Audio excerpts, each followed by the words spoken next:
Sir, 9 विपक्षी नेताओं ने चिट्ठी लिखी है पीएम नरेंद्र मोदी को ईडी और उसके सीबीआई के दुरुपयोग को लेकर, इस पर क्या कहेंगे? देखिए, इस वक्त देश प्रधानमंत्री जी की जो कार्यशैली है वो ये हो गई है कि देश के अंदर किसी भी राज्य में अगर विपक्ष की बीजेपी के अलावा किसी सरकार होगी तो उस सरकार को काम नहीं करने देंगे। ये बहुत ज्यादा खतरनाक है। प्रधानमंत्री किसी भी देश के एक फादर फिगर की तरह होते हैं। चुनाव में हम आपस में लड़ें, लेकिन चुनाव होने के बाद एक बार अगर कहीं कोई सरकार बन जाए तो उस सरकार को पूरी तरह से सपोर्ट देने की जिम्मेदारी और उसके साथ खड़े होने की, उसको अच्छा काम करने में मदद करने की जिम्मेदारी प्रधानमंत्री जी की होती है। लेकिन हमारे देश के प्रधानमंत्री जी ने ठान लिया है कि अगर बीजेपी को वोट नहीं दोगे, कोई और सरकार बनाओगे, तो उस सरकार को किसी भी हाल में काम नहीं करने देंगे। एक तो वो ये करते हैं कि अगर किसी और की सरकार बन जाए बीजेपी के अलावा तो उसके सारे नेताओं के ऊपर ईडी और सीबीआई छोड़ देते हैं, उनको गिरफ्तार कर लेते हैं, उनको तरह तरह से प्रताड़ना करते हैं, तरह तरह से तंग करते हैं, उनकी पार्टी तोड़ देते हैं, उनकी सरकार गिरा देते हैं। पूरे देश में कई जगह ये देखने को मिला, गोवा में देखने को मिला, महाराष्ट्र में देखने को मिला, कर्नाटक में देखने को मिला। एक के बाद एक राज्य के अंदर जहां नॉन बीजेपी गवर्नमेंट बनती है वहां पे ईडी और सीबीआई को छोड़ के और उनको गिरा दिया जाता है। ईडी और सीबीआई को छोड़ते हैं, नेताओं को डराते हैं। अगर नेता बीजेपी में आ जाए तो सारे मामले बंद हो जाते हैं।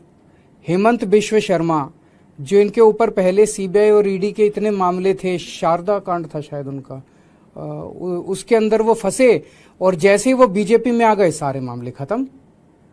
तो या तो वो पहले निर्दोष थे और या दोषी तो थे लेकिन बीजेपी में आ गए तो सारे मामले खत्म। उसी तरह से शुभेंदु अधिकारी का मामला आता है, मुकुल रॉय का मामला आता है, नारायण राणे का मामला आता है। अभी उद्धव ठाकरे जी की पार्टी से जब इतने सारे एमएलए तोड़े गए तो कहा जाता है कि उनमें कईयों में सीबीआई और ईडी के मुकदमे चल रहे थे जिनको ठंडे बस्ते में डाल दिया गया।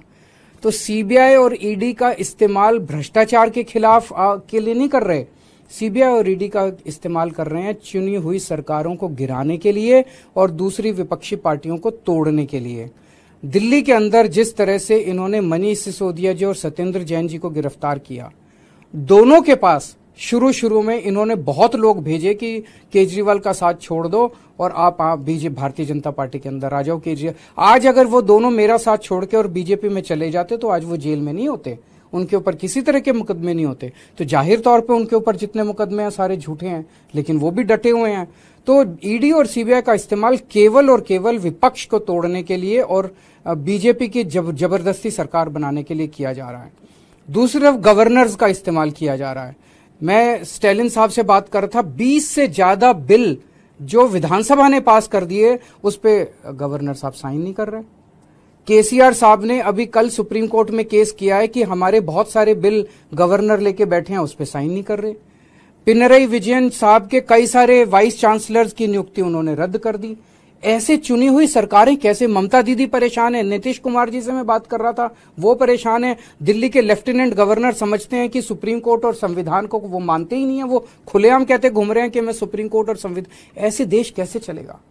तो अगर देश का प्रधानमंत्री नॉन बीजेपी सरकारों को काम नहीं करने देगा और अवरोध रोज पैदा करेंगे देश के प्रधानमंत्री, तो इस तरह से तो देश के लिए बहुत खतरनाक स्थिति है।